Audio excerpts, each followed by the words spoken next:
मनमाडमधील petrol चोरणारी टोळी ती अखेर जेरबंद करण्यात आली आहे।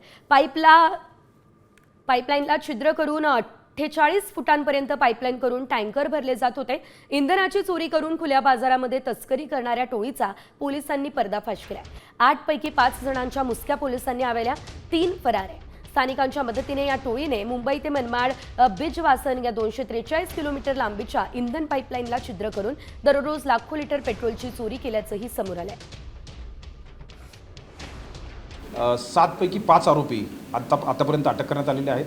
त्यापैकी 2 आरोपी हे लोकलचे आहेत आणि इतर आरोपी हे कल्याण आणि गोवंडी या ठिकाणी राहणारे आहेत। याच्यामध्ये त्यांनी या बाबतीमध्ये त्या संपूर्ण उच्च दाबाच्या पाईपलाईनला कशाप्रकारे क्लॅम्पिंग केलं आणि त्याच्यामधून चोरी होणारं पेट्रोल जे आहे ते तासाला साधारणतः 4 लिटर पेट्रोल काढण्याची क्षमता त्यांनी सुरुवातीला निर्माण केली होती, परंतु भविष्यात टप्प्याटप्प्याने त्याची क्षमता वाढवून कमर्शियल बेसवर ते पुढे भविष्यात करण्याची त्यांची शक्यता होती।